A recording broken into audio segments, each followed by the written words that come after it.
نحمده ونستعينه ونستغفره ونعوذ بالله من شرور أنفسنا ومن سيئات أعمالنا من يهديه الله فلا مضل له ومن يضلل فلا هادي له وأشهد أن لا إله إلا الله وحده لا شريك له وأشهد أن محمدا عبده ورسوله يا أيها الذين آمنوا اتقوا الله حق تقاته ولا تموتن إلا وأنتم مسلمون يا أيها الناس اتقوا ربكم الذي خلقكم من نفس واحدة وخلق منها زوجها وبث منهما رجالا كثيرا ونساء واتقوا الله الذي تساءلون به والأرحام إن الله كان عليكم رقيبا يا أيها الذين آمنوا اتقوا الله وقولوا قولا سديدا يصلح لكم أعمالكم ويغفر لكم ذنوبكم ومن يطع الله ورسوله فقد فاز فوزا عظيما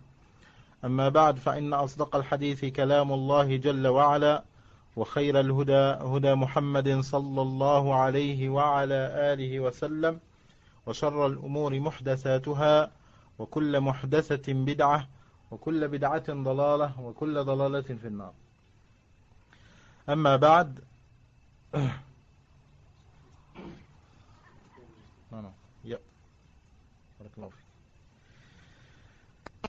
Amma ba'd, on avait fait la dernière fois dans le dernier chapitre qu'on avait entamé, les signes de la bonne fin, les signes de la bonne fin du musulman. Comment on pourra savoir que cette personne-là, elle a eu une bonne fin, une bonne mort. Les derniers actes étaient bons. Qu'est-ce que ça veut dire une bonne fin? C'est quoi ta kunya? Ouais. Aba Abdurrahman. Aba Abdullah. طيب. طيب يا Aba Abdullah. On peut déduire quoi? Des signes de la bonne fin.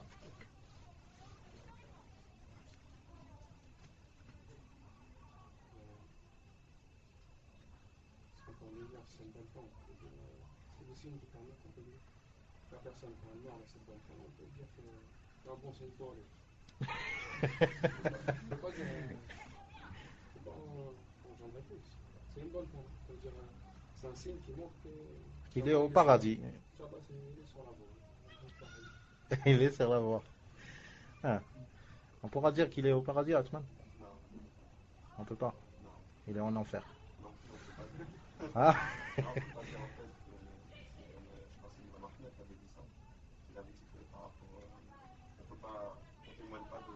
De l'enfer pour une personne. On espère pour lui le paradis par rapport à ses bonnes œuvres. On espère pour lui, on a peur pour lui de l'enfer par rapport à ce qu'il a fait comme ses miracles. J'aimerais que tu répètes tout ça à voix haute. L'imam Ahmed. Ça n'a pas changé. Tfaddal. L'imam Ahmed, il a dit que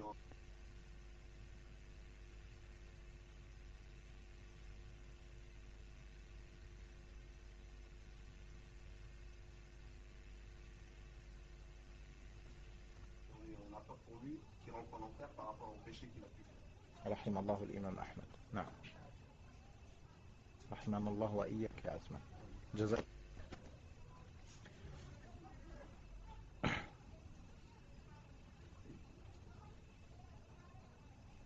Où est-ce qu'il a dit ça, l'imam Ahmed?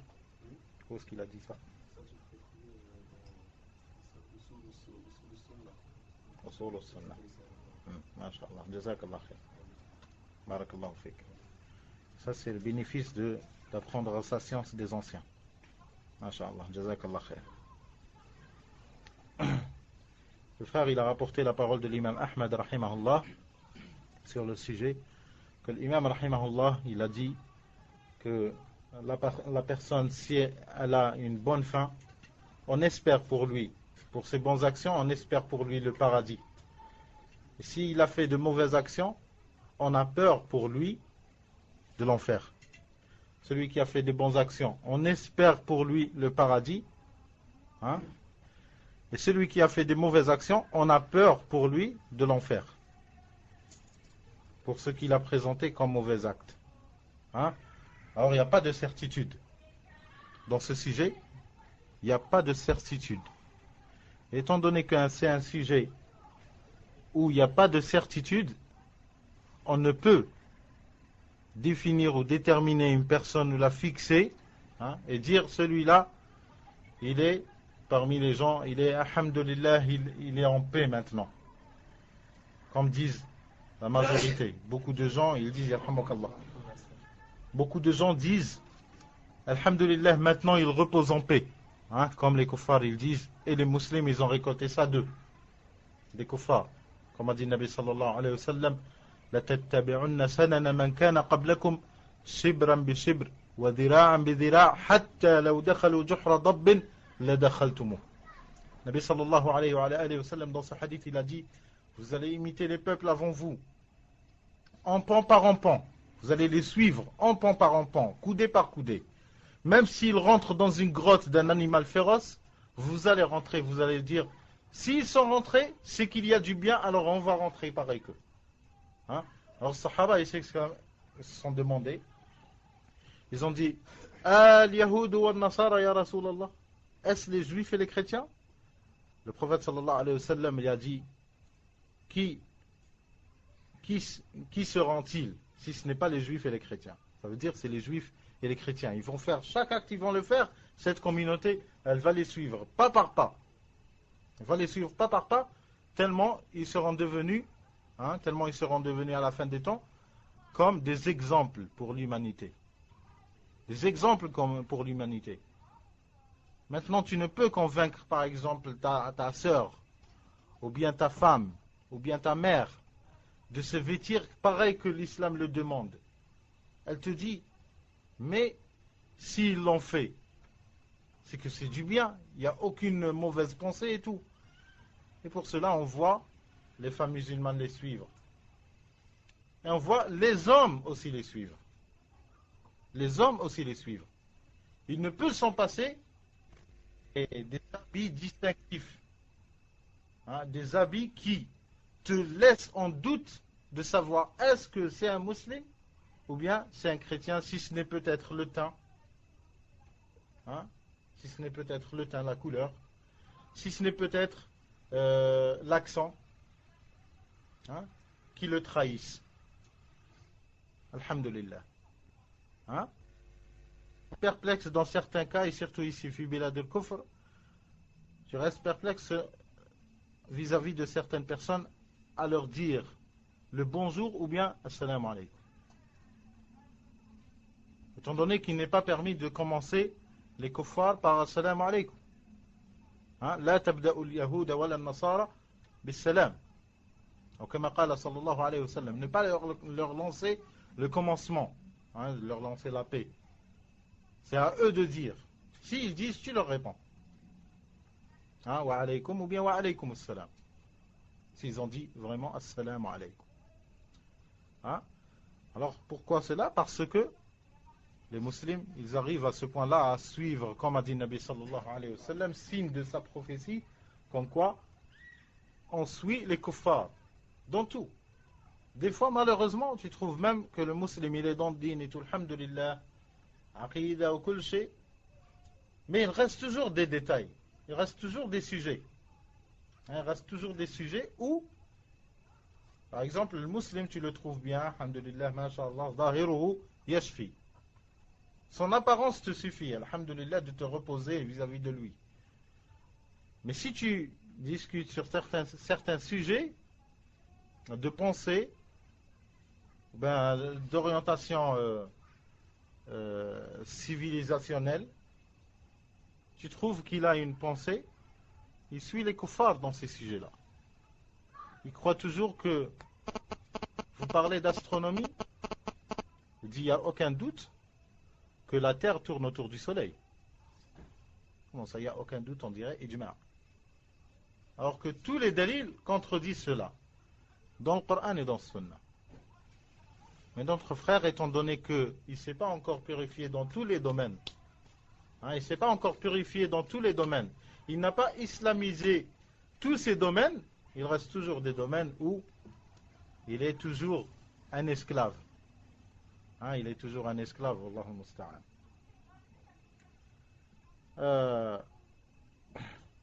Ils disent mathématiques et sciences exactes. L'aqidah, non, c'est pas une science exacte. Il y a des divergences et tout. La divergence entre les mathématiciens, c'est comme si elle n'a jamais existé. Hein?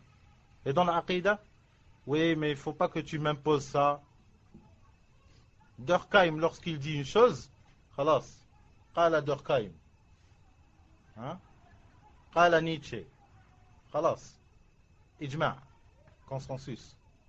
Mais si toi tu dis, dans un hadith, il te dit, ouais, mais le hadith, tu sais, les savants, ils sont divergés. Hadith, ça c'est Nabi sallallahu alayhi wa sallam. Toi tu dis Durkheim, on doit tous dire Durkheim. Certains ils veulent le rajouter sallallahu alayhi wa sallam. Ijma', consensus. Enfin, il y a toujours le suivi, wallah al-musta'an. Illa man sallamahu Allah. Et de là vient l'intérêt d'être un illettré. De là vient l'intérêt d'être illettré. Tu trouves des personnes, ils ont toujours vécu, depuis leur jeune âge, ils ont vieilli. C'est un homme, il éduque ses enfants et tout. Tu trouves des personnes instruites, université, professeurs et tout, docteurs à l'université et tout. Il dit que si son garçon, un de ses enfants, un garçon, il voit qu'il a des penchants féminins, il commence à se diriger vers la féminité, il dit que tu ne dois pas t'opposer. Pourquoi? Parce que il peut devenir féminin, quoique c'est un garçon. Pourquoi? Parce que chaque garçon, il y a X, Y, X, X. En X, Y, il a une partie de femme. Et par cette théorie, ils essayent de légitimer le sujet de l'homosexualité. Quand est-ce que vous avez trouvé un du bled, il dit, ça fait rien, si mon garçon il choisit d'être une femmelette, ça fait rien. C'est son destin. Je ne peux pas le contredire, je suis ouvert à toutes les pensées. Quoi? Pourquoi tu es ouvert? Demain, ici en Europe, les instruits et tout, demain, ils vont sortir une fille, elle veut devenir une vache, ils vont sortir une théorie. Déjà, il y a des savants anciens, ils avaient une théorie comme quoi on descend d'une vache. Alors si elle veut rester comme ça, elle se sent bien dans sa peau, on la laisse. Subhanallah. Lorsque la science, elle n'est pas illuminée par la guidée d'Allah subhanahu wa ta'ala. Et vous trouvez les autres personnes, ils ont vécu, leurs garçons, c'est des garçons, leurs filles, c'est des filles. Ici, tu trouves le garçon, tu ne sais même pas déjà, de vue, tu ne sais même pas est-ce que c'est un garçon ou une fille. Hein? Tu ne sais même pas si c'est un garçon ou c'est une fille. Wallahu al-musta'an. Et l'imitation, elle est aveugle. Même des musulmans aujourd'hui, ils les suivent. Même dans ça. Wallahu al-musta'an. S'il leur reste un petit peu d'islam.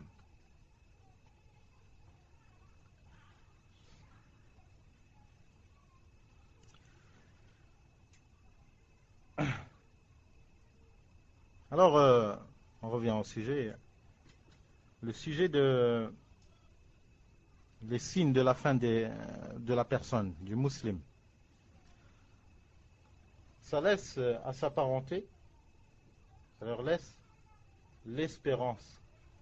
Hein, l'espérance qui fait partie des gens du paradis. Mais on ne peut lui assurer cette place. On l'assure à qui? On l'assure à celui qu'Allah subhanahu wa ta'ala il a cité en lui-même. Comme quoi? Qu'Allah subhanahu wa ta'ala l'a agréé, comme Sahaba radiallahu anhum. Allah subhanahu wa ta'ala les a agréés.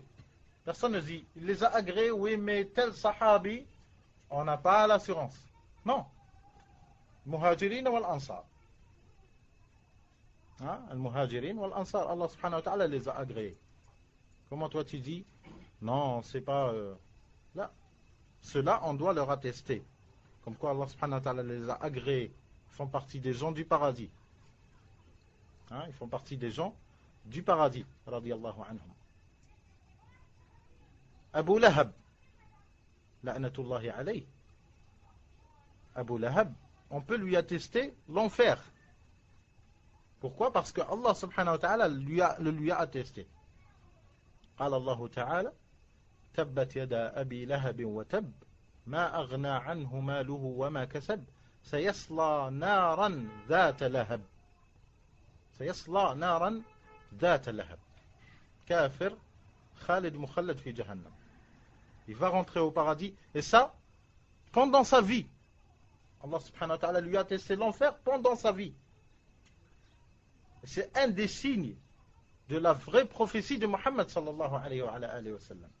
Allah subhanahu wa ta'ala, il a révélé à Muhammad sallallahu alayhi wa sallam de propager aux gens que Abu Lahab, et Abu Lahab il était vivant, que Abu Lahab il allait mourir et kafir. Abu Lahab, pourquoi il n'a pas utilisé cette carte?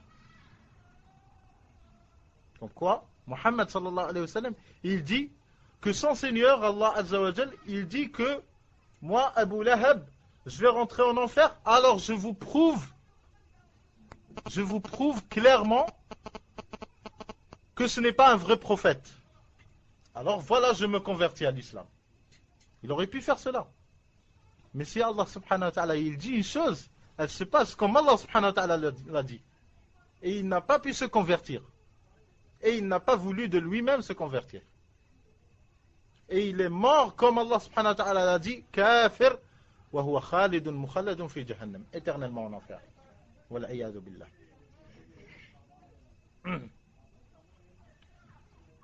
Alors cela, on leur atteste. Le paradis, l'autre, et ceux qui sont pareils que lui, on leur atteste. Celui qu'Allah subhanahu wa ta'ala, ou le prophète sallallahu alayhi wa sallam, lui atteste le paradis, on lui atteste. On le fixe en même, du nom. Étant donné qu'Allah subhanahu wa ta'ala l'a cité, ou bien le prophète sallallahu alayhi wa sallam, dans le hadith authentique, il l'a cité. Telle personne, elle va rentrer au paradis. Alors on dit que telle personne, elle va rentrer au paradis. Telle personne, elle va rentrer en enfer, on dit que telle personne, elle va rentrer en enfer. Mais, à part ce que Allah subhanahu wa ta'ala a cité, ou bien le prophète sallallahu alayhi wa sallam a cité, on ne peut attester à une personne le paradis ou bien l'enfer. Hein, le paradis ou bien l'enfer. Excepté les kuffars. Excepté les kuffars. Qu'on avait dit, comme quoi, s'ils meurent en étant kuffars, ils rentreront en enfer. Alors, je repose la question que j'avais posée la dernière fois. Les kuffars, ils rentreront en enfer. Hein? Ils seront éternellement en enfer. Quand est-ce que le kafir,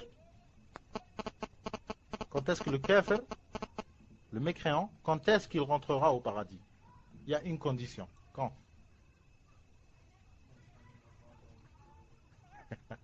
Barakallahu fik. Tu avais assisté avec nous?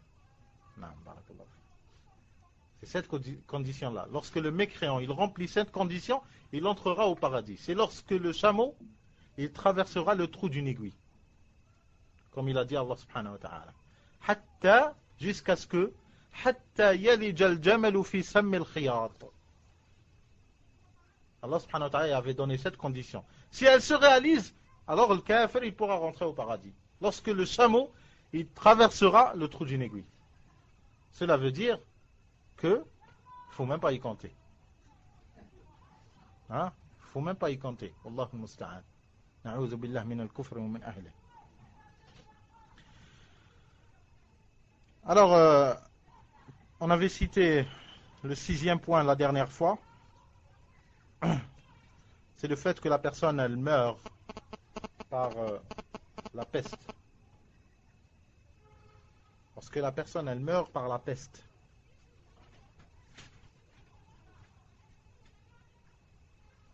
الطاعون شهادة لكل مسلم قال رسول الله صلى الله عليه وسلم حديث أنس بن مالك رضي الله عنه قال صلى الله عليه وسلم الطاعون شهادة لكل مسلم. La peste est une cause que la personne meurt martyr. Hein? Et une cause que la personne meurt martyr. Celui qui meurt par la peste, on le considère dans l'islam un martyr. Hein, le considère dans l'islam un martyr. Hadith rapporté par Al-Bukhari et At-Tayalisi et l'imam Ahmad rahimahullah.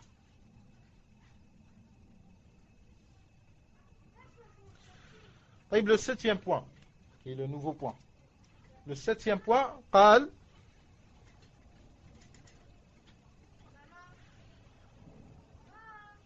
السابعة الموت بداء البطن وفيه حديثان. الموت بداء البطن وفيه حديثان. الحديث الأول: ومن مات في البطن فهو شهيد. C'est un extrait d'un hadith. Plutôt c'est la fin d'un hadith. ومن مات في البطن قال صلى الله عليه وسلم ومن مات في البطن فهو شهيد. رواه مسلم وغيره وتقدم بتمامه في الخامسة. Celui qui veut voir le texte complet revient au cinquième point. Hadith rapporté par Muslim. Et celui qui meurt avec une maladie au ventre, il fait partie des martyrs. Hein? C'est le prophète sallallahu alayhi wa sallam qui l'a dit. Un deuxième hadith dans le même sujet. قال عن عبد الله بن يسار قال: كنت جالسا وسليمان بن سرد وخالد بن عرفطة فذكروا أن رجلا توفي مات ببطنه فإذا هما يشتهيان أن يكونا شهداء جنازته. فقال أحدهما للآخر: ألم يقل رسول الله صلى الله عليه وسلم من يقتله بطنه فلن يعذب في قبره؟ فقال الآخر: بلى، وفي رواية صدقت. Il y avait deux des Sahaba radiyallahu anhum, Sulayman ibn Surad et Khalid ibn Urfuta. Ils ont assisté à la mort d'un homme. Et cet homme, il était mort par une maladie dans son ventre. Par une maladie du ventre. Celui qui raconte, c'est Abdullah ibn Yasar. Il a dit, lorsque je les ai vus, ils étaient en train de se c'est comme s'ils étaient jaloux. C'est comme s'ils étaient jaloux de ce mort. Tellement il a eu une mort noble. Alors ils espéraient assister à ses funérailles. Ils espéraient assister à ses funérailles. Puis un, il a dit à l'autre: le prophète sallallahu alayhi wa sallam n'a-t-il pas dit, celui qui son ventre le tue, hein, celui qui son ventre le tue, il ne sera pas châtié dans sa tombe. N'a-t-il pas dit cela? L'autre, il n'a fait que confirmer. Il a dit: tu as dit vrai. C'est-à-dire le prophète sallallahu alayhi wa sallam l'a dit. Celui qui sera tué par son ventre, c'est-à-dire malade par son ventre, il a succombé à ses douleurs, hein, il est mort après ses douleurs, il ne sera pas châtié dans sa tombe. Le hadith rapporté par An-Nasa'i et Tirmidhi et l'a qualifié de bon. Et Ibn Hibban dans son Sahih, et Tayalisi et l'imam Ahmad, et a authentifié sa chaîne de transmission.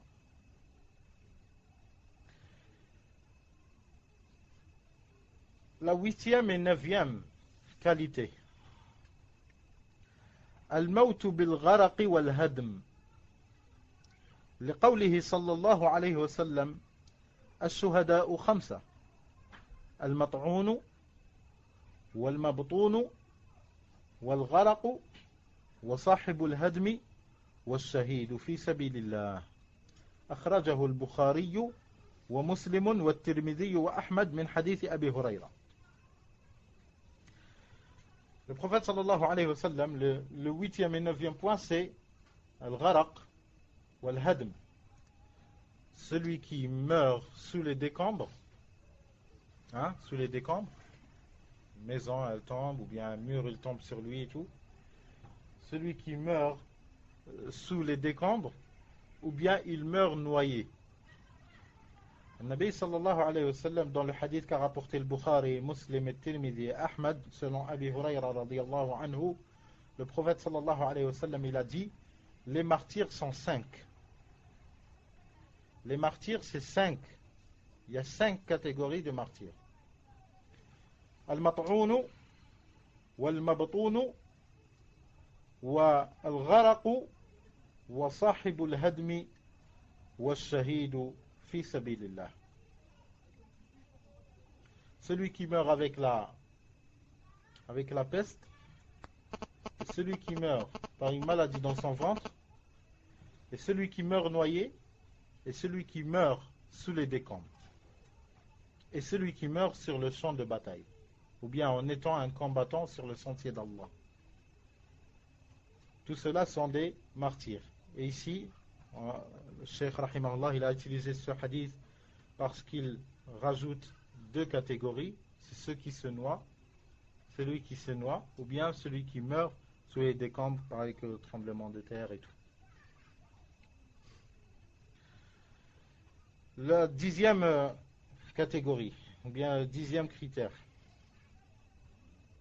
العاشرة موت المرأة في نفاسها بسبب ولدها لحديث عبادة بن الصامت أن رسول الله صلى الله عليه وسلم عاد عبد الله بن رواحة قال فما تحوز له عن فراشه فقال أتدري من شهداء أمتي قالوا قتل المسلم شهادة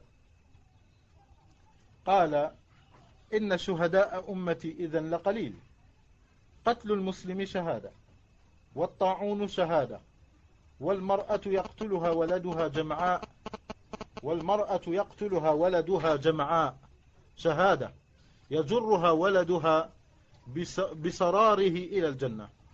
الحديث رواه الإمام أحمد والدارمي والطيالسي وإسناده صحيح وله في المسند والتاريخ وتاريخ ابن عساكر طرق أخرى وفي الباب عن صفوان بن أمية عند الدارمي والنسائي وأحمد وعن عقبة بن عامر عند النسائي وعند البخاري في التاريخ قضية الغرق وعن راشد بن حبيش عند أحمد ورجاله ثقات.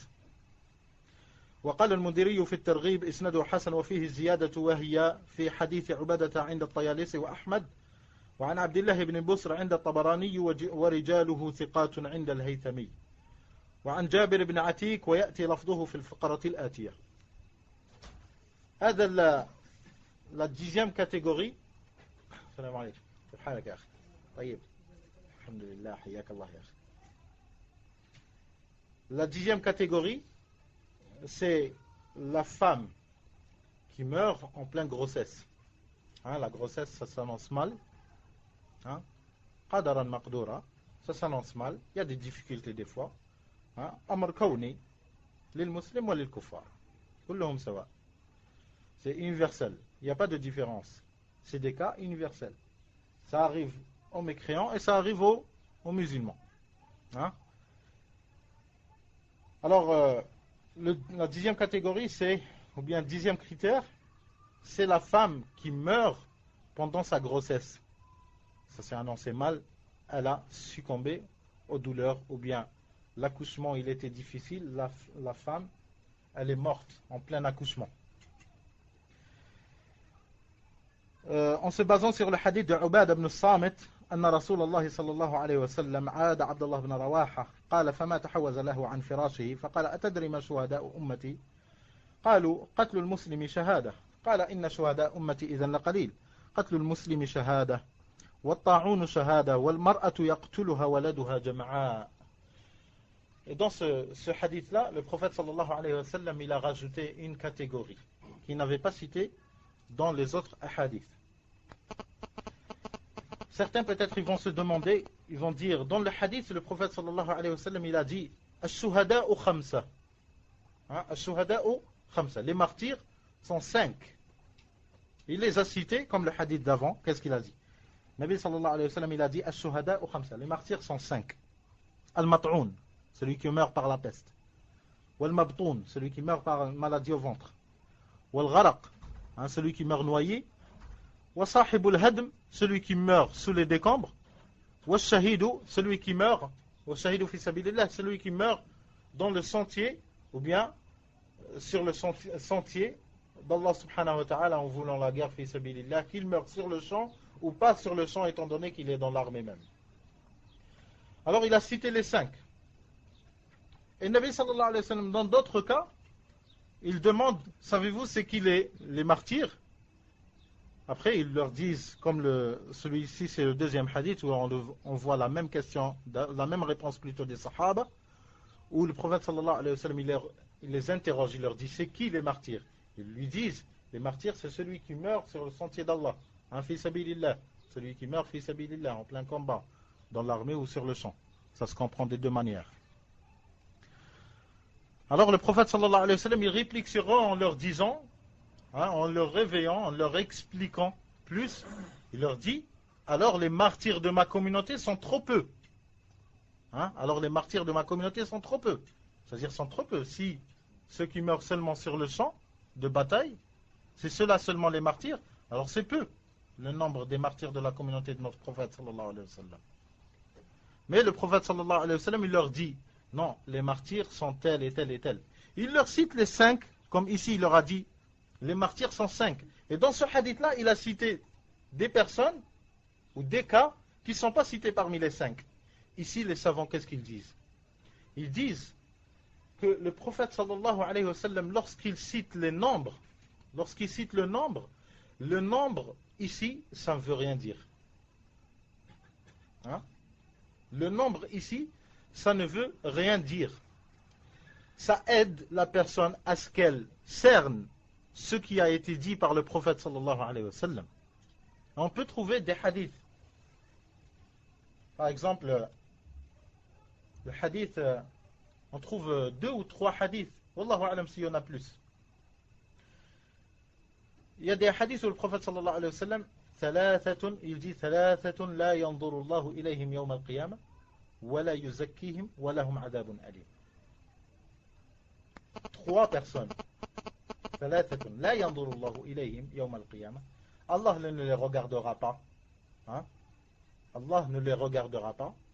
لا ينظر الله إليهم يوم القيامة. Ne les regardera pas le jour de la résurrection ou le jour du jugement dernier. لا ينظر الله إليهم ولا يزكيهم. Et il ne leur cite pas de bonnes actions. Et il ne les cite pas parmi ceux qui ont fait de bonnes actions. Ou bien il les fait prévaloir par rapport à d'autres.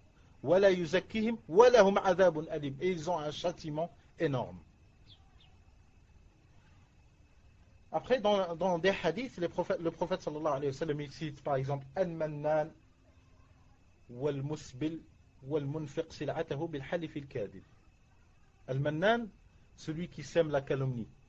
Et là, tu dis, t'as pas entendu ce qu'il t'a dit, et toi tu restes comme ça, subhanallah, tu réponds pas.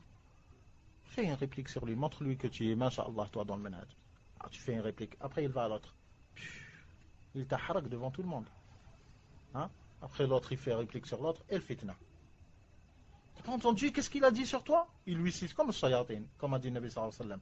Il cite à shayatin al-ins, shayatin al-jinn, il cite à shayatin al-ins, il leur cite une vérité, et il lui rajoute 90 mensonges. Ça se propage, même Allah al-musta'an, na'ouz billah. On ne sait pas où partir. Si dans les mosquées, on trouve des cas comme ça, khalas, on va où? Dans des grottes? Hein? Shayatin, ça c'est le fait des shayatin. C'est un des repères de shaitan, c'est qu'il raconte une chose véritable et lui rajoute de son sac ce qu'il a de sa marchandise à lui. Kadib. Hein? Et c'est pas ça qui manque de nos jours. Alors, Nabi sallallahu alayhi wa sallam, dans les 3 personnes, il a cité Al-Mannan wal-Munfiq sil'atahu bil-halif al-kadib. Celui qui jure, hein, qui jure pour faire liquider sa marchandise. C'est un marchand, tijara, hein, c'est un commerçant. Le commerce est halal. Mais est-ce que tout commerçant il vit dans le halal? C'est ça le problème. Le commerce il est halal, masha'Allah. Alhamdulillah, ni'ma min Allah azza wa jalla. Alhamdulillah qu'Allah subhanahu wa ta'ala nous a légitimé le commerce. Et ça fait partie de sa sagesse subhanahu wa ta'ala. Nous l'a rendu permis. Faites le commerce quand vous voulez, mais dans le halal. Mais celui-là, que le Nabi sallallahu alayhi wa sallam il a cité, qu'il a ses qualités de punition yawm al-qiyamah, c'est al-munfiq sil'atahu bil-halif al-kadib. Il liquide sa marchandise le plus vite possible, même en jurant, même s'il sait qu'il est en train de mentir. Wallah, je l'ai ramené à 10 balles, qu'est-ce que tu racontes? Tu ne pourras pas la trouver. Alors que tu vas au premier, le premier que tu rencontres, il te dit, quoi? Il t'a eu. Hein. Tout le monde, il achète à 5 balles. Wallah, tu pourras pas l'avoir déjà. On l'a ramené de Belgique ou bien je sais quoi. Hein? Alors, kadib. Kullu kadib fi kadib. Et après, il prend l'argent, il est content. Et après, il dit, Masha'Allah. Et après, il va l'Umrah. Hein, il va l'Umrah, Masha'Allah, tranquille. Hein? Bil kadib. Bil haram. Allah al-musta'an. C'est pour cela il a ce châtiment. La yanzuru Allahu ilayhi yawm al-qiyamah. Wa la yuzakkih. Wa lahu adhabun alim. Wa lahu adhabun alim. Allah subhanahu wa ta'ala, s'il te dit, tu as adhab alim. C'est Allah subhanahu wa ta'ala. C'est ce que ça veut dire un châtiment.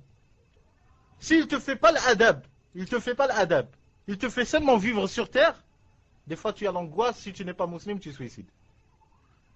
Tu vis seulement. Tu vis, tu manges, tu as un toit, une famille et tout, et tu as le stress. Sans adab. Alors, adab, il te fait adab. Et encore plus, il te dit adab, il lui rajoute le qualifiant alim, une dure punition, lorsqu'Allah subhanahu wa ta'ala, il te dit une dure punition, Allah al-musta'an, qu'est-ce qu'il te reste? Pourquoi? Pour 10 balles.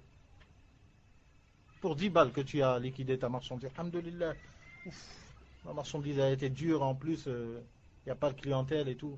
Tu l'as liquidé, tu es content. Masha'Allah. Tu as acheté dunya et tu as vendu ton akhira, Allah al-musta'an. Revenons à l'analyse de ces nombres qui sont cités dans les hadiths. Les savants, ils disent que ces nombres-là qui sont cités, ça n'a pas de sens. Ça aide la personne, linguistiquement, ça aide la personne à ce qu'elle cerne les idées que le prophète sallallahu alayhi wa sallam, ou bien les informations que le prophète sallallahu alayhi wa sallam, il a annoncées. Hein? Ça aide la personne à ce qu'elle cerne. Peut-être le fil balara. Dans le balara, une des sciences de la langue arabe. Nous, de la langue arabe, on connaît Nahou. Alors que la langue arabe, lorsque tu dis j'ai envie d'étudier la langue arabe, oui, mais quelle science dans la langue arabe? La langue arabe, elle est constituée de plusieurs sciences. Il ne faut pas se tromper. Il n'y a pas que Nahou, la grammaire. La grammaire, elle fait partie que une branche dans la langue arabe. Hein? Alors dans le balara, ça rentre le style de parler avec des chiffres, ou bien des nombres, ou bien des classements que tu cites, et en vérité, ils ne sont pas cernés. Hein, en vérité, ce n'est pas cerné. Parce que le prophète sallallahu alayhi wa sallam, la preuve que ce n'est pas cerné par 3, c'est que dans d'autres hadiths, on trouve le même nombre,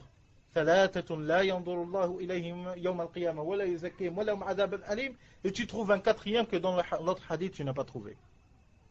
Et de là, les savants, ils ont dit que ça fait partie du style de parler. Hein, la manière de faire parvenir les idées ou bien les informations aux gens qu'ils les cernent. Tu te rappelles 3, le prophète sallallahu alayhi wa sallam, il a dit 3. Comme ayatul munafiqi thalat. Idha haddatha kadaba. Wa idha wa'ada akhlafa wa idha atumina khan. Arba dans d'autres versions. Hein? Ça, c'est pour que la personne, elle cerne seulement. Cela ne veut pas dire que le munafiq, il n'a pas d'autres signes.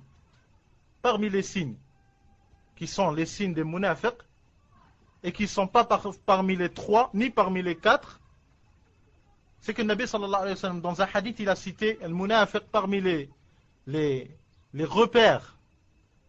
Et avoir un repère ne veut pas dire avoir rempli tous les repères et toutes les conditions pour être vraiment un hypocrite.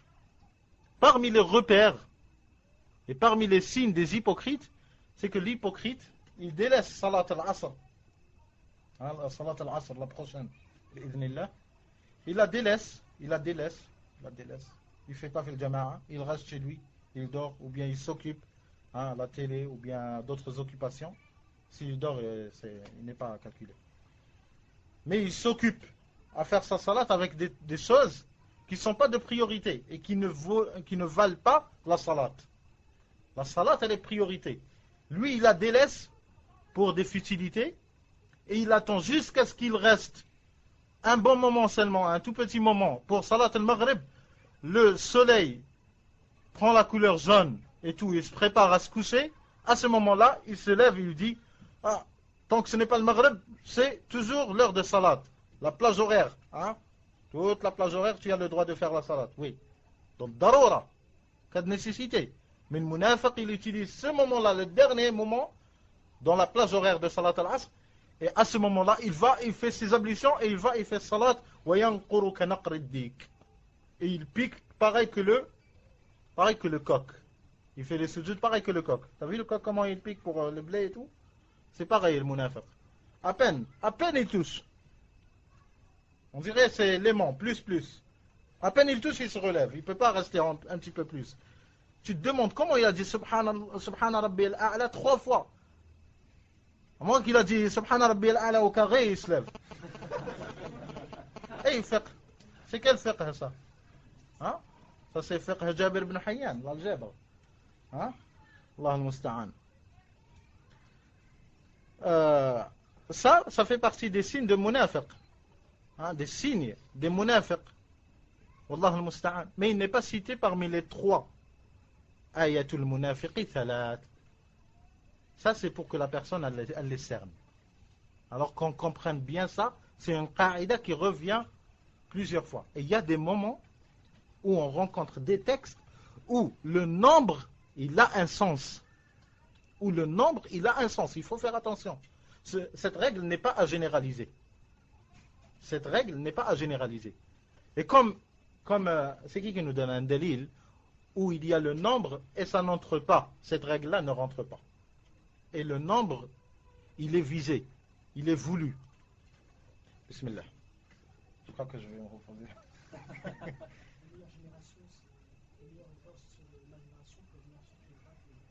Il est où le nombre? Non, le nombre. Comment?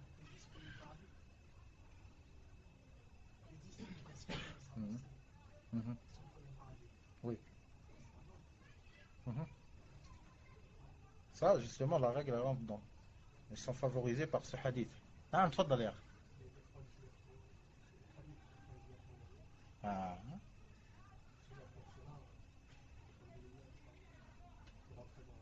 Le nombre, il est voulu.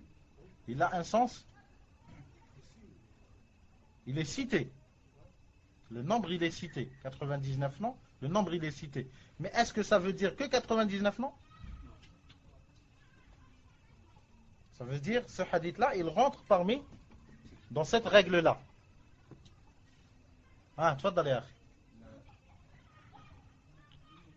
تفضل. مسألة خلافية. Je vais nous faire entrer dans le مشاكل. تفضل يا أخي. تحت ظله يوم لا ظل إلا ظله. هذه الله أعلم. الله أعلم. تفضل يا أخي. Tu voulais me voir, c'est tout. تفضل يا أخي.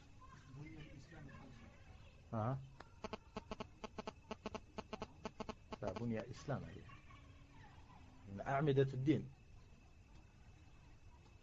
عمود. Je ne peux pas instaurer un nouveau pilier dans l'islam que le Nabi sallallahu alayhi wa sallam. Ça, c'est voulu. Khamsa.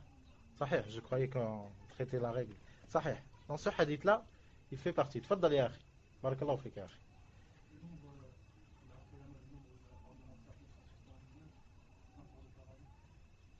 Comment?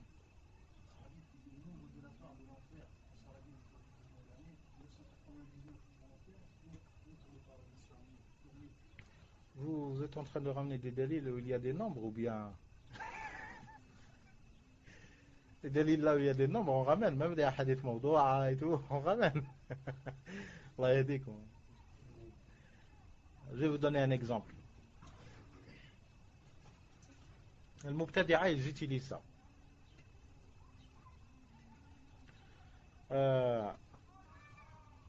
تفترق أمتي إلى 73 فرقة كلها في النار. Certains ils disent 73. Ça, ce n'est pas un nombre fixe. Il n'est pas voulu. Peut-être c'est peu. Peut-être c'est plus.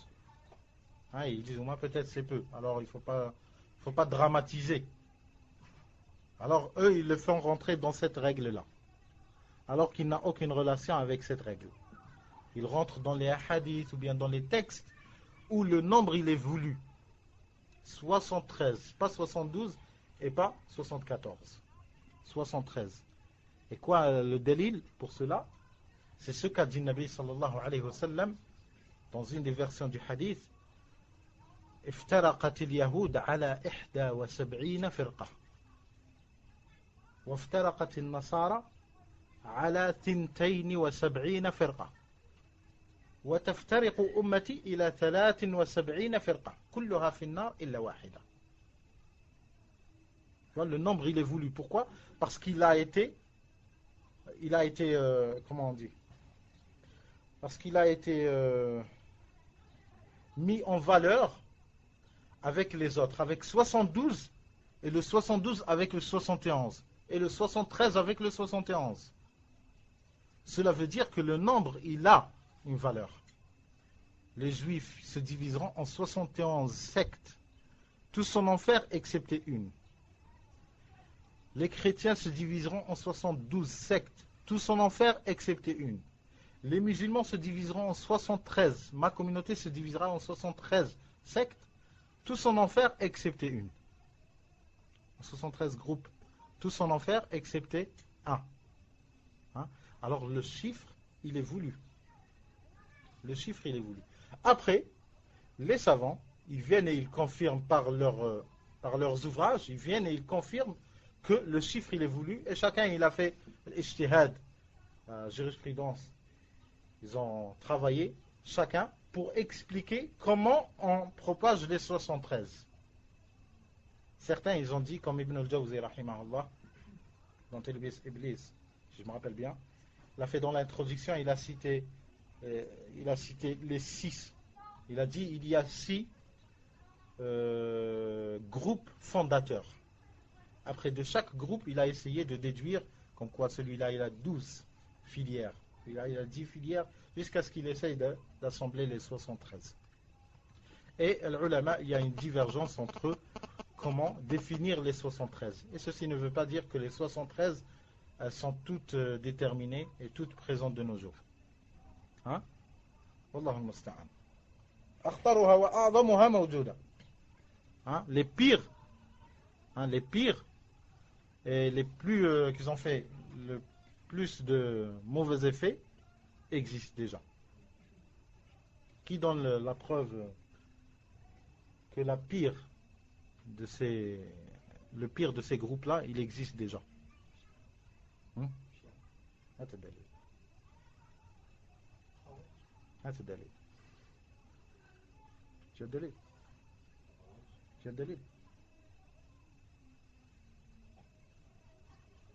ها؟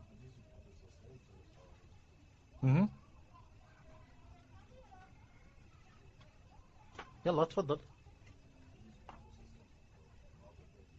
Qu'est-ce que le sens? Hein? Parmi. Ça c'est parmi les dalils. شر الخلق والخليقة. شر الخلق. شر. والله المستعان. هذا من الأدلة. أنهم موجودين. الله المستعان. Alors on revient à notre hadith. On dit que lorsque Nabi sallallahu alayhi wa sallam il a cité les 5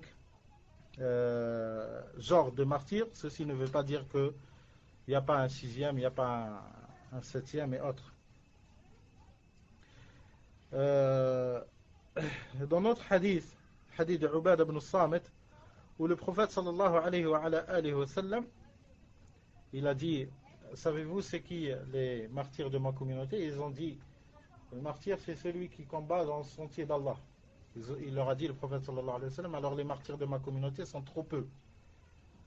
Le prophète sallallahu alayhi wa sallam, il leur a dit, les martyrs de ma communauté sont celui qui se fait tuer, un musulman qui se fait tuer, c'est un martyr. Watta'un, bidon, il se fait tuer en étant injuste vis-à-vis de lui. Et ça viendra, Inch'Allah. Qatl al-muslimi, shahada. Watta'un, la peste, shahada. Walmar'a yaqtuluha waladuha jam'a. Et c'est notre chapitre, c'est le 10e critère. Le 10e qui a ce signe-là. Regardez comment l'islam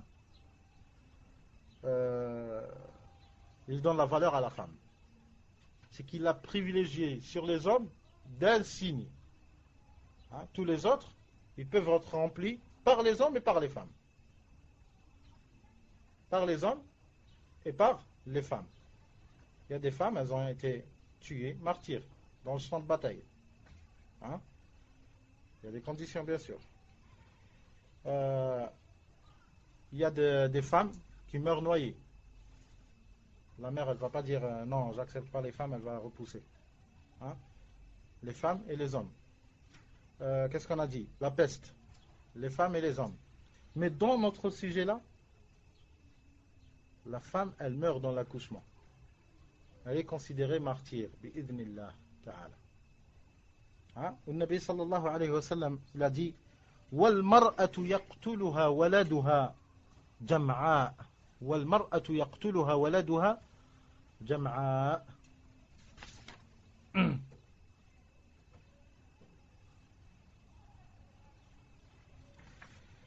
والمرأة يقتلها ولدها جمعاء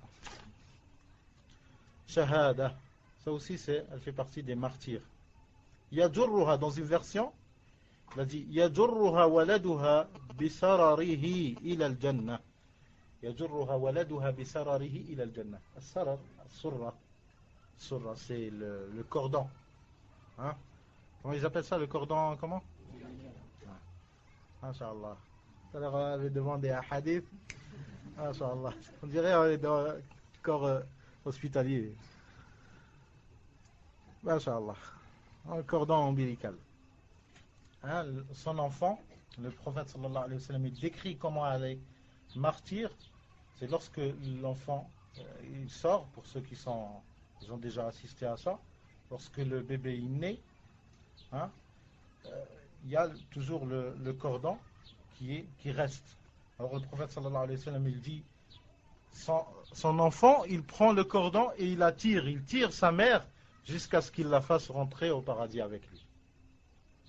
Jusqu'à ce qu'il la fasse rentrer au paradis avec lui. Elle est considérée martyr. Bi'idhnillahi azza wa jal. وحديث جمعاء والمرأة يقتلها ولدها جمعاء. جمعاء qui a ici il y a une divergence comment ils ont expliqué جمعاء. Certains ils ont dit جمعاء parce que c'est celle qui a quelque chose qui est toujours collé à elle. Quelque chose qui est toujours collé à elle. Certains ils ont dit c'est le bébé qu'elle porte. C'est un morceau qui doit se détacher. Hein? C'est un morceau qui doit se détacher d'elle. Et d'autres, ils ont dit, ce n'est pas la femme enceinte qui meurt dans sa grossesse et tout, qui est comme ça seulement, mais ils ont expliqué ça par là, la femme qui est, comment on dit, el bikr, pubère. Hein? Vierge, la vierge.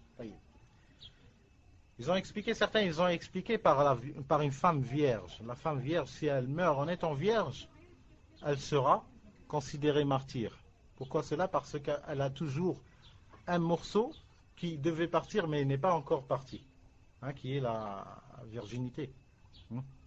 Ah, mais bien sûr, le plus authentique de ces dires-là, c'est de dire que c'est la femme enceinte. Et la preuve, c'est le hadith, la version que Cheikh Al-Albani rahimahullah ta'ala il a rapportée, et il a collé à l'origine de ce hadith, et elle est authentique bien sûr, on avait lu l'authentification, où son enfant il la tire par le cordon ombilical jusqu'à ce qu'il la fasse rentrer au paradis. نعم. ثم قال 11 والثانية عشرة. Le 11e et 12e 11e et 12e critère des martyrs. قال الموت بالحرق وذات الجنب وفيه أحاديث أشهرها عن جابر بن عتيك مرفوعا الشهداء 7. Vous avez vu ici un autre hadith. L'autre hadith c'est 5, ce hadith c'est 7. Il ne faut pas se précipiter à faire comme les gens qui n'ont pas de cervelle ils croient qu'ils ont, alors ils croient encore plus qu'ils ont un bon raisonnement. Alors ils disent, ah c'est un hadith, se contredisent. Alors pour moi c'est pas authentique. C'est toi qui n'es pas authentique. C'est toi, ni la langue arabe, ni une cervelle d'être humain pour réfléchir bien comme il le faut. Wallahu al-musta'an. Et tu te mets juge sur le propos du prophète sallallahu alayhi wa sallam. Toi tu n'étais même pas. Tu étais une goutte de sperme. Après tu commences à grandir, tu commences à avoir des muscles. Après tu commences à avoir des cheveux blancs sur la barbe. Voilà, tu dis que ça y est, tu es arrivé à un niveau où tu peux juger les propos du prophète sallallahu alayhi wa sallam. Ça j'accepte pas. Celui-là, attendez, je réfléchis un petit peu. Ah non, je ne crois pas que ce sera bon. Et ainsi, ça s'appelle jouer dans le din. C'est ça. Ceux qui jouent dans le din, ils font ainsi. Ils placent leur cervelle comme juge sur les textes. Hein, comme juge sur les textes. Alors lui, pour qu'il s'explique, lui, il n'arrive pas à se repérer dans des sujets de fiqh. Dans des sujets de fiqh, ils te disent, gamin, si tu n'apprends pas petit à petit, tu ne pourras pas arriver à comprendre. Et après, lui, il vient et il juge. C'est à cela que ta science t'a mené, à juger les propos du prophète sallallahu alayhi wa sallam, ou bien à essayer de les comprendre, bien comme il le faut. Si le texte, comme il dit Cheikh al-Islam ibn Taymiyyah, rahimahullah, si le texte est authentique, la pensée ou bien le raisonnement ne fait que confirmer. C'est une règle de Cheikh al-Islam ibn Taymiyyah, rahimahullah. Il a dit إذا صح النقل شهد العقل. إذا صح النقل شهد العقل. Parce que des personnes ils croient que dans le din ils vérifient ça contredit l'aql. Cheikh al-Islam ibn Taymiyyah rahimahullah ta'ala aussi, il réplique sur eux avec une autre règle. Oui, il dit, Cheikh al-Islam rahimahullah, il dit الشريعة جاءت بمحارات العقول لا بمحالات العقول. Il y a le muhal, l'impossible. Il y a le mahar, c'est tu as du mal à l'accepter. Tu as du mal à te rendre compte que ça existe. Avant, ça fait 50 ans, il y a des microbes, ils ne savaient même pas que ça existe. Alors que ces microbes-là, ils existaient avant l'être humain peut-être même. Wallahu a'lam. Les kuffars, ils passaient au bûcher des personnes lorsqu'ils disent que tu as la grippe. La terre elle est ronde, passe au grec. Il le passe au bûcher, yuhraq. Il l'incendie. T'imagines? Allez, j'ai dit quelque chose de mauvais, allez, apprenez-le, on le prend tous dans la place publique, on le brûle. C'est ça l'Europe. C'est ça où on est venu. C'était comme ça, ça fait pas 50 ans. Ça fait 50 ans, la femme n'avait pas le droit de voter. Ça fait 50 ans, la femme ici, elle n'avait pas le droit du divorce. La femme, elle a le droit de divorce dans l'islam depuis quand? 1423. 1423 ans. L'Europe. Ici, ça fait 50 ans, la femme, elle n'avait pas le droit du divorce. Ça fait combien d'années, la femme, lorsqu'elle était dans ses menstrues, lorsqu'elle avait les règles, hein, il la mettait dans une chambre et il l'enferme. Elle est le diable. Nous, as-sahabiyat radiyallahu anhun, nous est rapporté dans les hadiths comment le prophète sallallahu alayhi wa sallam il leur a donné une éducation sur la purification, comment elle fait la femme, comment elle se purifie. Hein? Tellement que sa femme, Aïcha radiyallahu anha, la mère des croyants, elle était un repère dans la science. Sahabiyat, elle venait pour apprendre, non pas tous les jours, pour apprendre, elle venait, elle montrait la couleur du sang pour apprendre. Quand est-ce qu'on recommence salat? Wallah al-musta'an, plus on s'éloigne de la sunna, maintenant on apprend din pour voir est-ce que j'ai encore plus le droit de ne pas faire salat? Non pas quand est-ce que je reprends salat. Les femmes elles sont contentes des fois lorsqu'il y a les règles, se reposent. Allah al-musta'an, c'est une purification pour toi. الصلاة تنهى عن الفحشاء والمنكر. Allah al-Musta'an. Alors, ici c'est une confirmation encore plus de la règle qu'on avait dit tout à l'heure sur le sujet du nombre. قال الشيخ الألباني رحمه الله الموت بالحرق وذات الجنب. Le fait de mourir brûlé, le fait de mourir brûlé, ou bien le fait de tomber malade dans une maladie qui est connue, Dhatul Janb.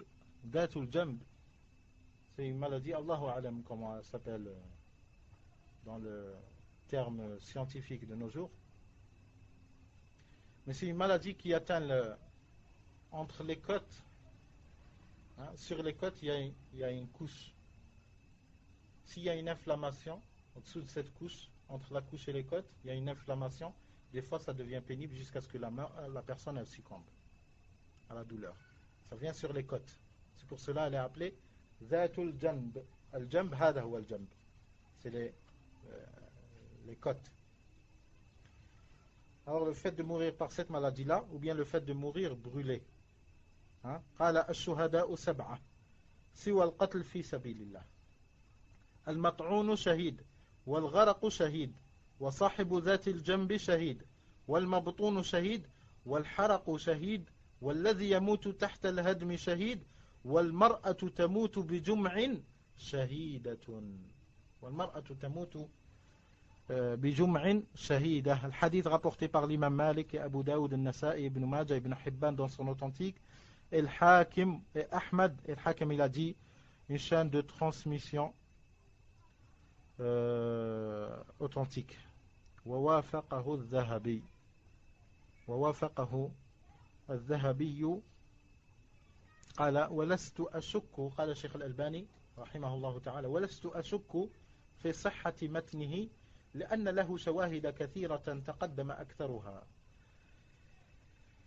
وروى الطبراني من حديث ربيع الأنصاري مرفوعا به نحوه دون ذكر الهدم. قال المنذري وتبعه الهيثمي ورواته محتج بهم في الصحيح. وروى أحمد من حديث عقبة بن عامر مرفوعا بلفظ الميت من ذات الجنب شهيد. Ça c'est un hadith à part qui cite celui qui meurt par la maladie des côtes qu'il est shahid, rapporté par l'imam Ahmad selon le hadith de Uqba ibn Amir, élevé vers le prophète sallallahu alayhi wa sallam, élevé au prophète sallallahu alayhi wa sallam, où il a dit sallallahu alayhi wa sallam al-mayyitu min dhati al-jambi shahid wa sanaduhu hasanun fi shawahidi. Il est bon par l'ensemble des autres chaînes. وسنده حسن في الشواهد وقد جاءت هذه الجملة في بعض طرق حديث أبي هريرة المتقدم في الخامسة أخرجه أحمد وفيه محمد بن إسحاق وهو مدلس وقد عنعنه وحديث جابر بن عتيك المار آنفا.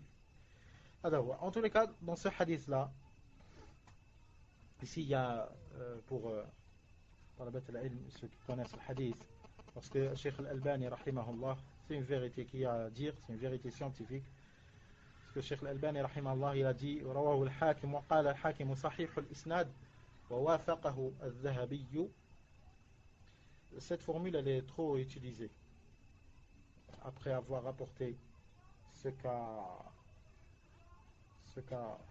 dit l'imam al-Hakim dans son Mustadrak. Il dit Sahih al-Isnad, après ils disent ووافقه الذهبي.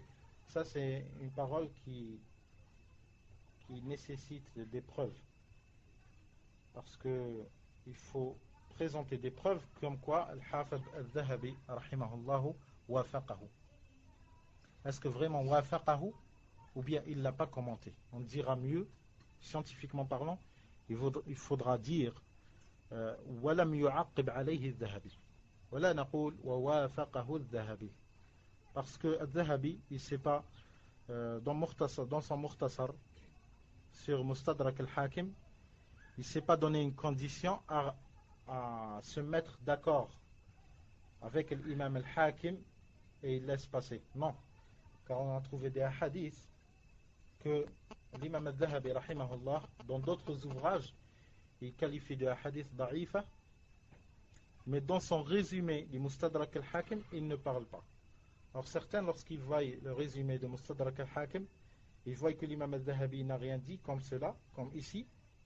Ceux qui rapportent la parole de l'imam al-Hakim, ils rajoutent, lorsqu'ils voient que al-Dhahabi il n'a rien rapporté, ils disent وَوَافَقَهُ الذَّهَبِي. Pourquoi? Parce qu'il n'a rien cité. خطأ هذا خطأ. وَوَافَقَهُ الذَّهَبِي لم يوافقه الذهبي. Parce que الذهبي il a fait un résumé de Mustadrak al-Hakim. Il a fait le résumé et il n'a pas fait le tahqiq de Mustadrak al-Hakim. Et les preuves, c'est pas ça qui manque dans les autres ouvrages de l'imam al-Dhahabi. Comme Mizan al-I'tidal, il critique des personnes et les qualifie de faibles, alors que dans le hadith ou Mustadrak al-Hakim, il cite dans la chaîne de transmission ce même personnage, al-Hakim il dit authentique et al-Dhahabi il dit rien. Quoique dans son ouvrage Mizan al-I'tidal, il les a qualifiés de daïf. Alors il faudra faire attention à ceux qui utilisent cette formule وَوَافَقَهُ الذَّهَبِي. Il vaudrait mieux dire وَلَمْ يُعَقِّبْ عَلَيْهِ الذَّهَبِي. Si vraiment al-Dhahabi il s'était conditionné de répliquer sur tout ce qui est défaut dans Mustadrak al-Hakim. Le 13e point. قال الموت بداء السل لقوله صلى الله عليه وسلم القتل في سبيل الله شهادة والنفساء شهادة والحرق شهادة والغرق شهادة والسل شهادة والبطن شهادة. Ici dans cette version-là, dans ce hadith-là, on lit l'authentification après on viendra à l'explication. قال في مجمع الزوائد رواه الطبراني في الأوسط عن سلمان وفيه مندل بن علي وفيه كلام كثير وقد وثق. قلت لكن يشهد له حديث راشد بن حبيش الذي سبقت الإشارة إليه في العاشرة فقد زاد فيه أحمد في رواية له والسل ورجاله موثقون وحسنه المنذري كما سبق وله شاهد آخر في المجمع من حديث عبادة بن الصامت وشاهد ثالث من حديث عائشة عند أبي نعيم في أخبار أصبهان. Dans ce hadith-là, qui est le 13e hadith, dans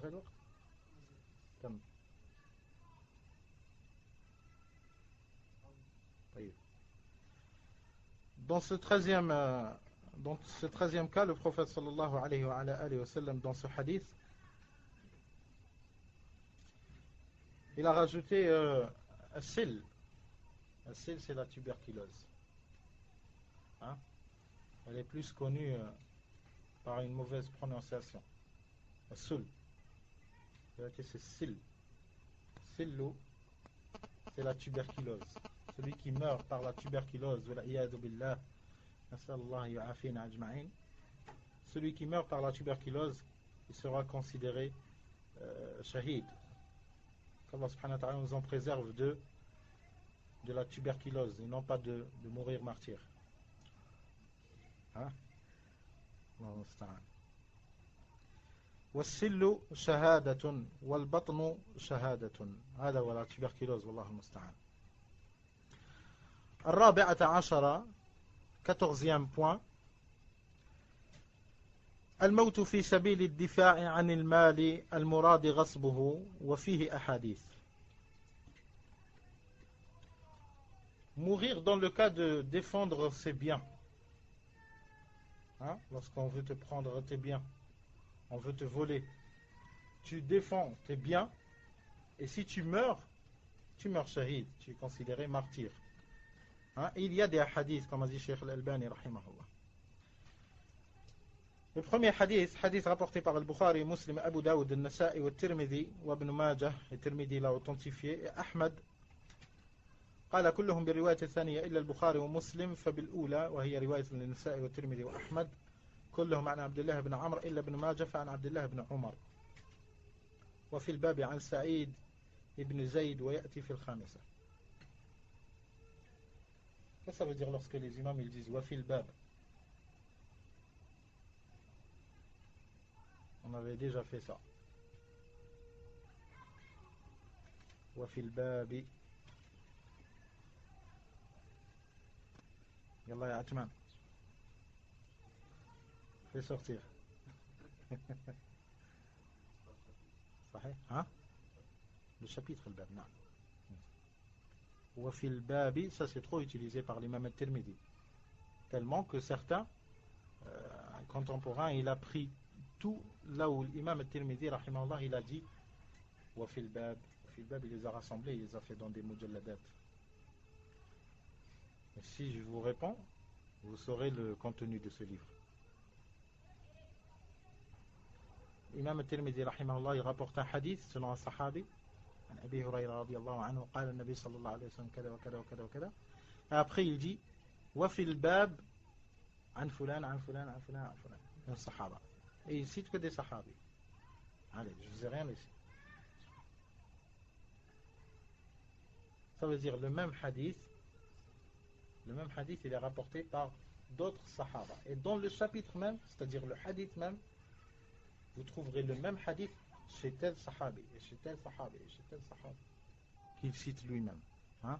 De là, le contemporain, il a pris ces hadiths-là, il a pris ces sahaba plutôt, parce que Tirmidhi rahimahullah ne les a pas cités. On a dit qu'il dit wa fil bab an Abi Sa'id, wa an Aisha, wa an al-Mughira, wa an... Hein? Il cite des sahaba, radiyallahu anhum. Alors lui, qu'est-ce qu'il fait? Ce contemporain, il a pris ces sahaba-là, et il a cherché dans les livres. Les hadiths les mêmes, rapportés par tel sahabi. On les trouve où dans les livres? Hein? Et il a donné les références. C'est très important parce que ça fait qu'il faut confirmer ce hadith-là par d'autres sahaba. Hein? Le hadith qui est rapporté par 2 ou 3 ou 4 sahaba, plus le nombre il est élevé, plus il ne fait que confirmer son authenticité. Hein? C'est ça? Et cela ne veut pas dire que s'il est rapporté que par un sahabi, qu'il est faible. Non, pas du tout. Mais ça te laisse déduire, hein, que cette parole-là, elle était trop dite par le Nabi sallallahu alayhi wa sallam, ou bien il l'a dite dans une assemblée grandiose, ou bien, si c'est un fait, c'est que le Nabi sallallahu alayhi wa sallam, il a répété plusieurs fois. Et si c'est par Abi Hurayra, et après tu trouves Wafil Bab an Omar ibn al-Khattab, tu pourras déduire que ce n'était pas, avec un autre travail qui suit, que ce n'était pas à la fin de l'islam seulement qu'il a dit. Ou bien au début de l'islam. Il dit hadith an Omar ibn al-Khattab. Omar ibn al-Khattab, ça se peut qu'il avait entendu au début de l'islam. Mais lorsque tu trouves Wafil Bab an Abi Hurayra, c'est que Abu Hurayra aussi il a entendu. Alors celui qui te dit le hadith de Omar, il a été abrogé, tu lui dis non, Abu Hurayra, il a vécu que 3 ans avec le Nabi sallallahu alayhi wa sallam, avant la mort du prophète sallallahu alayhi wa sallam.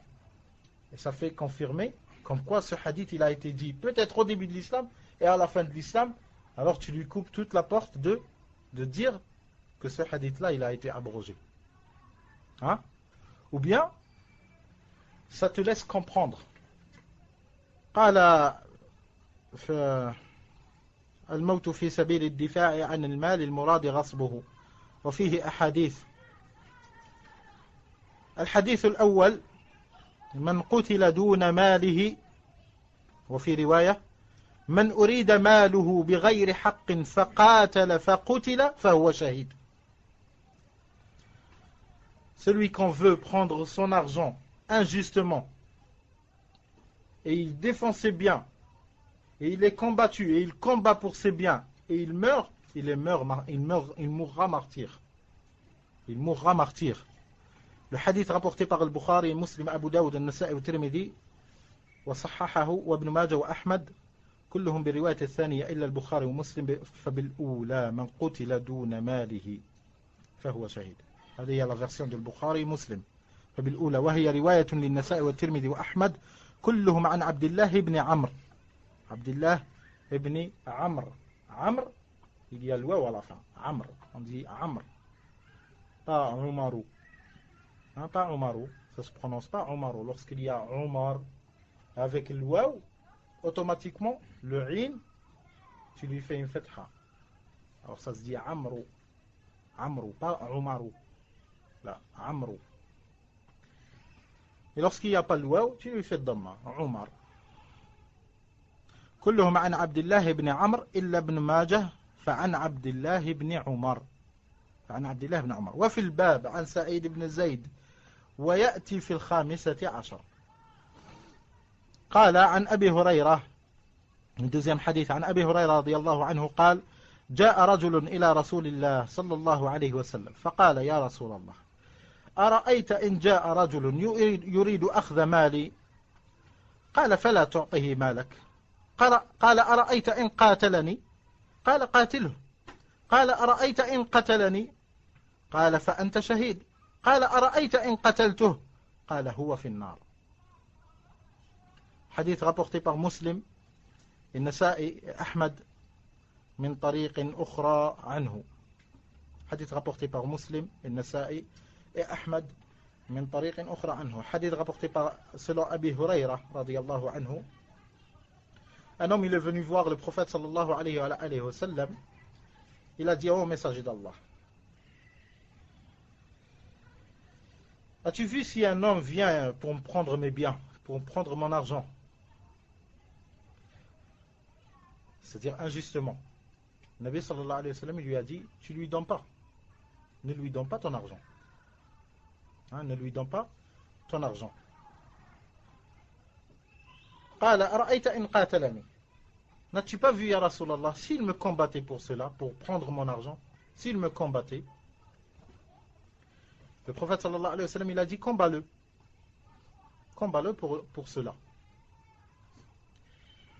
Puis il a dit as-tu vu ya Rasulallah, s'il me tue,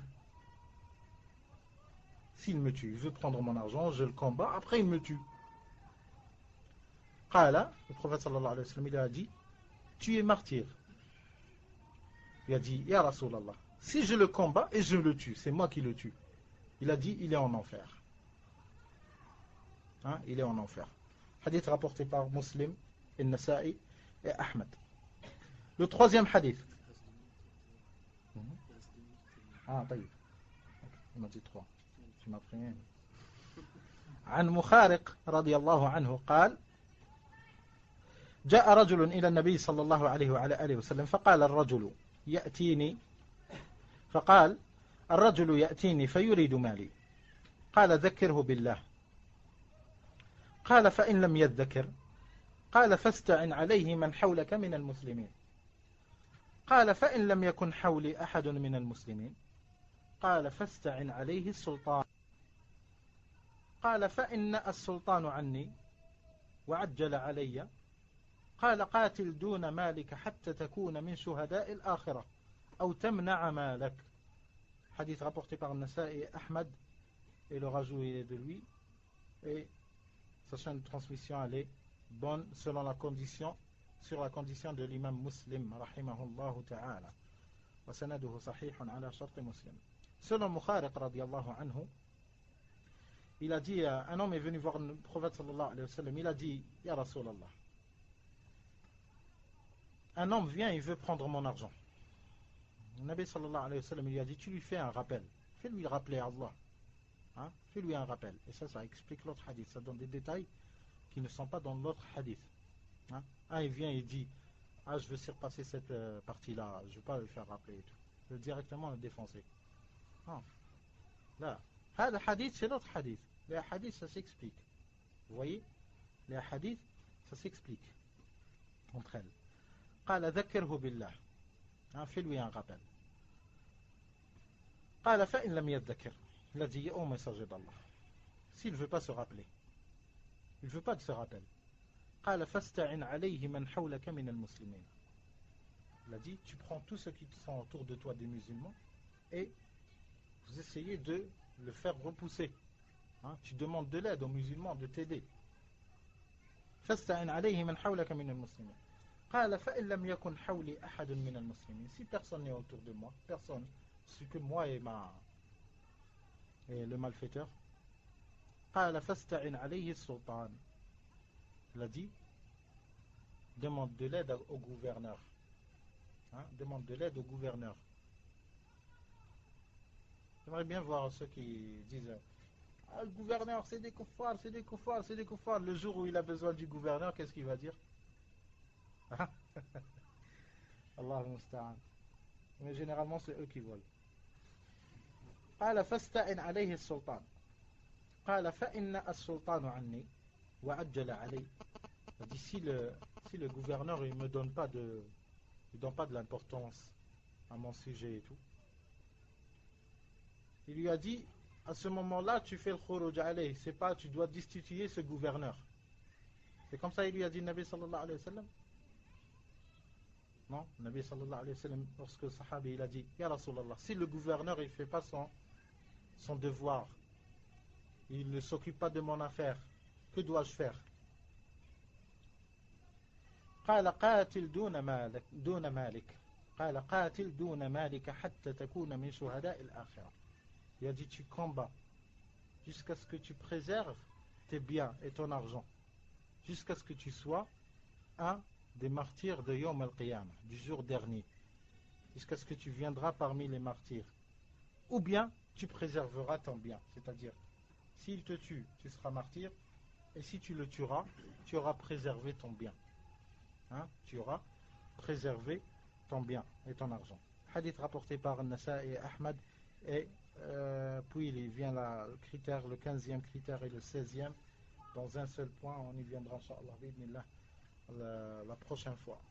Jazakumullah khair. Subhanakallahumma wa bihamdik, ashhadu an la ilaha illa ant, astaghfiruka wa atubu ilayk, wa sallallahu wa sallam wa barik ala nabiyyina Muhammad wa ala alihi wa sahbihi ajma'in. Et je relance le rappel sur les articles et tout, l'Aqidah al-Man.